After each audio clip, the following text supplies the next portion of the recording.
Okay, so this is my second attempt at a video like this, and I am very, very thankful to my man Kevlar Motivation Robin, who asked a great question that actually made me go back and do my homework because I was mistaken. Actually, frankly, I was mixing up two different stories between Sarah and Abraham and Moses and his wife Zipporah. So anyway, he asked, he basically said, can you please do a video on why the Lord decided to kill Moses in Exodus before his wife prevented God doing so? Well, great question. And so let me just go ahead and read you the biblical text to make sure we go straight to the source.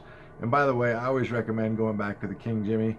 I'm going to read it in the NIV. It's just easier to hear and understand. But it's always good to cross-reference and make sure that the different variations aren't taking too much liberty. So Exodus 4:22, starting there, give you a little background. Then say to Pharaoh, "This is what the Lord says: Israel is my firstborn son, and I told you, let my son go, so that he may worship me. But you refused to let him go, so I will kill your firstborn son." At a lodging place on the way, the Lord met Moses and was about to kill him. But Zipporah took a flint knife, cut off her son's foreskin, and touched Moses' feet with it. "Surely you are a bridegroom of blood to me," she said. So the Lord let him alone.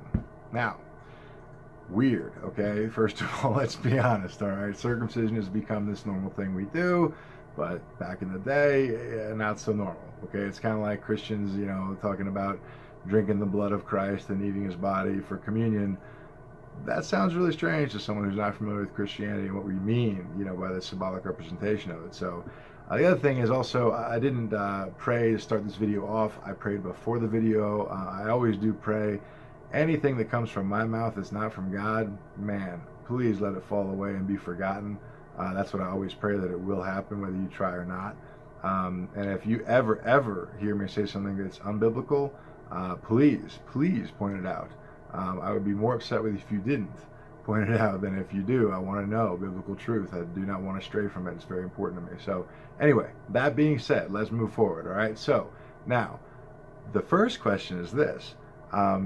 Why wasn't Moses' son already circumcised? The Abrahamic law said that they were supposed to circumcise their sons on the 8th day. Well, clearly he was way past 8 days old, okay, and he hadn't circumcised him, okay?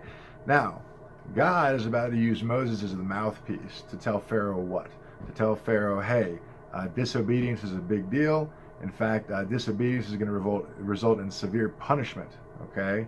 So if he's going to be that mouthpiece and going to say that to Pharaoh, well, any left disobedience in Moses needs to be taken care of pretty swiftly and possibly severely. So that's why I believe he basically said, hey, check, get this done, or I'm going to have to kill you before you ever get to Egypt. Now, the interesting thing is this, though. Zipporah, his wife, was the one that realized what was going on. Now, again, this is where I go outside of biblical context and I elaborate a little bit, I think, to what may have been. Keep that in mind. May have been, okay? But to me, it seems like maybe they had a conversation about this early on, because, again, Moses fled Egypt. He's chilling out with Jethro and his family, marries Zipporah, and has 2 sons, and all this is happening. Well, maybe he brings up the circumcision idea, and she's like, "What, are you nuts? Like, we're not going to do that to our baby boy." And maybe he backed down. I don't know.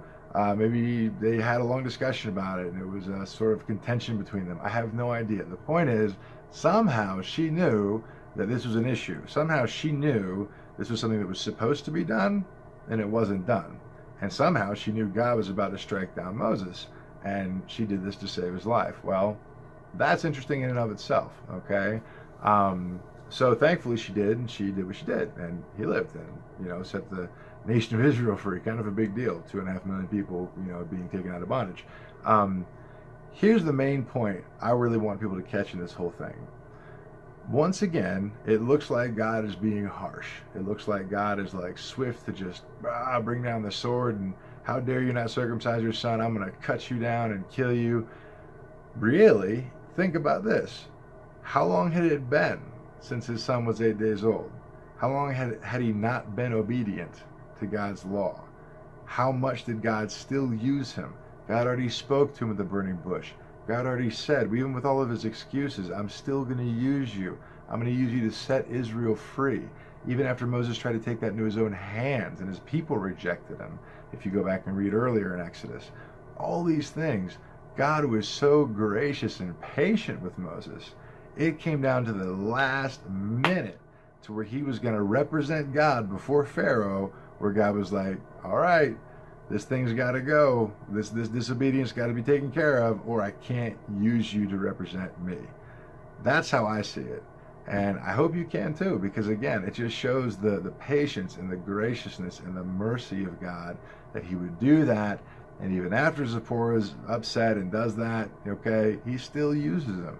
And he still uses him to set the nation of Israel free, and uses him to represent a mighty God to a Pharaoh who thought he was mighty but had to come to terms with the fact that he was quite human.